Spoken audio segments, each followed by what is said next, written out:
Halo, selamat malam semuanya. Kami dari kelompok 7 ingin mempresentasikan bab 7 mengenai manusia, kearifan lokal, dan globalisasi.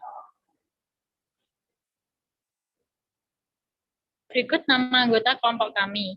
Shirley Natalia Putri 3920202018, Alifa Nur Aisyati 3920202019, Stefanus Bintang Dwi Hanggara 61201938, Putri D5 Simarmata 712019 148.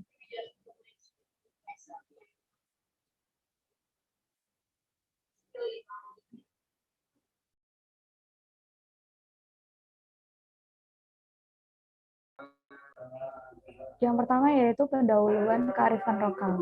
Kearifan lokal merupakan bagian dari kebudayaan daerah yang memuncak dalam kebudayaan nasional. Pemahaman terhadap kearifan lokal dapat menjadi bagian dari budaya daerah dan menjadi bagian penting dalam pengembangan kebudayaan nasional.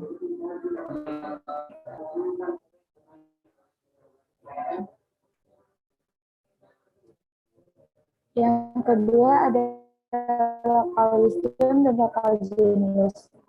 Local wisdom menurut kamus bahasa Inggris, wisdom artinya, menurut John dan Hasan Sadili, lokal artinya setempat, wisdom atau kearifan artinya kebijaksanaan.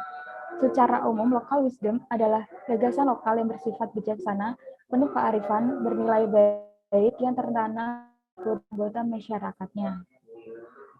Kemudian untuk local genius yaitu menurut Ketut Gobiah, local genius atau kearifan lokal adalah kebenaran yang telah mentradisi dalam suatu daerah.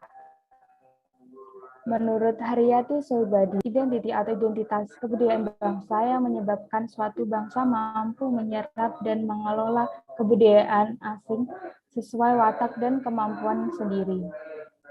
Secara umum, lokal genius adalah kepribadian budaya berfungsi sebagai alat ketahanan budaya dan identitas yang menyebabkan masyarakat mampu menyerap dan mengelola pengaruh kebudayaan luar dalam proses akulturasi. Next.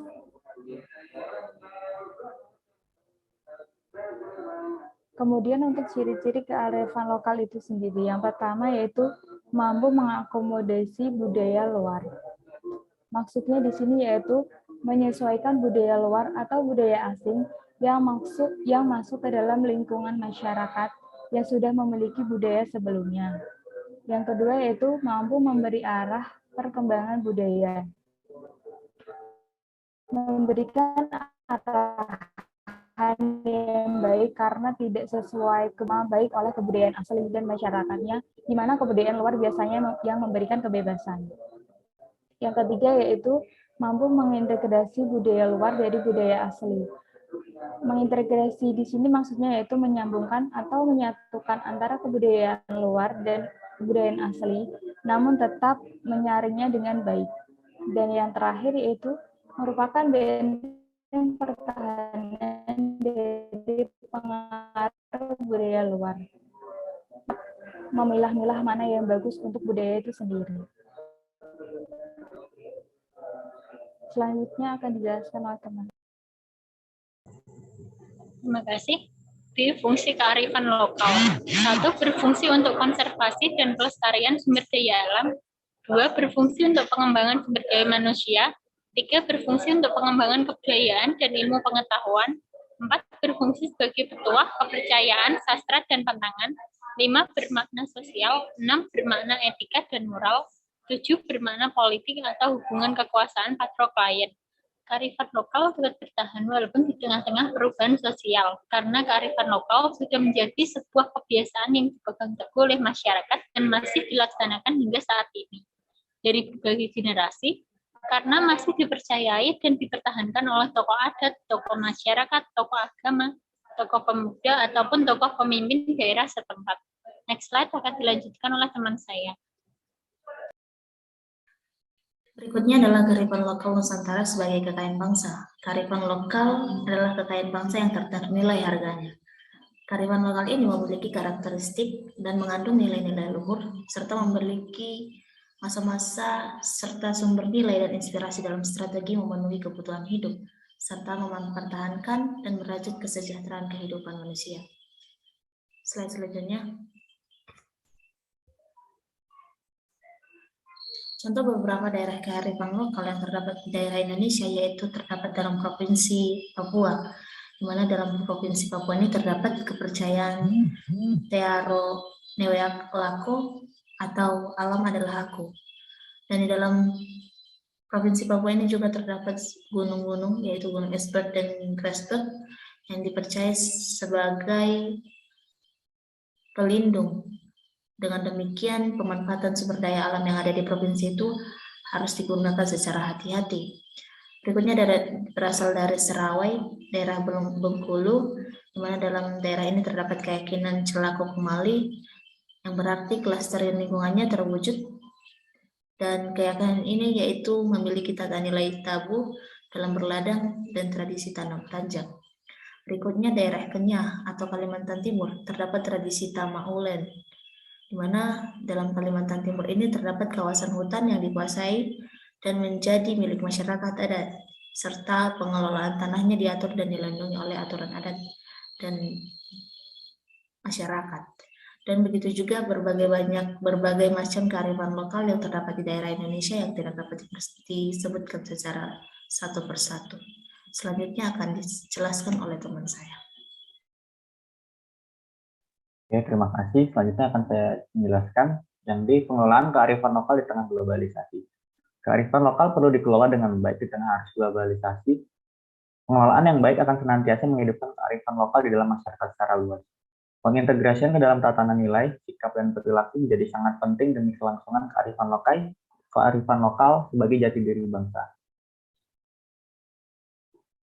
Proses pemerolehan budaya. Pertama, pemerolehan budaya bisa didapatkan melalui proses pendidikan dalam arti luas baik formal, non-formal, maupun informal. Baik terstruktur maupun tidak terstruktur, melalui pendidikan, sekolah maupun pendidikan masyarakat. Yang kedua, proses-proses penyerapan unsur-unsur budaya dari beberapa bangsa atau suku bangsa dapat membuahkan adopsi, modifikasi, lokalisasi, pembaruan, ataupun dominasi. Ketiga, kebudayaan dapat lestari kalau ada eksistensinya. Maka upaya dan kelangsungannya diperlukan perlindungan, pengembangan, dan pemanfaatan. Usaha-usaha dalam pembinaan kebudayaan yaitu pertama, pemeliharaan, perawatan, dan pemugaran, penggalian dan pengkajian, pengemasan informasi budaya dan penyebarluasannya, perangsangan inovasi dan kreasi, perumusan nilai-nilai dan sosiologi. Contoh kasusnya, yang pertama, sistem pengobatan tradisional yang bertumbuh pada pemanfaatan tumbuh-tumbuhan alam berkhasiat penyembuhan telah lama dikenal oleh suku-suku asli di berbagai belahan dunia, termasuk pada kebudayaan asli Papua. Konsep ethnomedicine juga telah lama dikenal dan dipraktikkan dengan baik oleh semua suku-suku asli sebagai bentuk kearifan budaya. Pengetahuan ini terbukti selama berabad-abad membuat suku-suku asli Papua mampu bertahan hidup.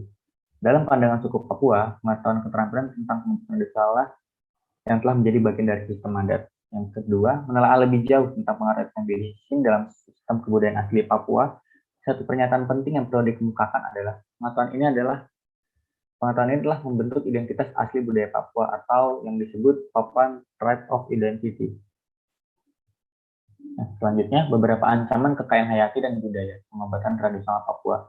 Pertama, sifat alami tumbuh-tumbuhan yang hidup di daerah hutan beriklim tropis basah sangat rentan terhadap implikasi kerusakan hutan yang diakibatkan oleh aktivitas pengelolaan hutan skala besar.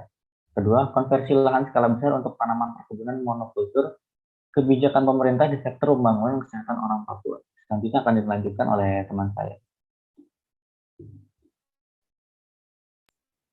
Kesimpulan yang bisa didapat masyarakat Indonesia adalah masyarakat yang majemuk dalam berbagai hal, seperti keanekaragaman budaya, lingkungan alam, dan wilayah geografisnya.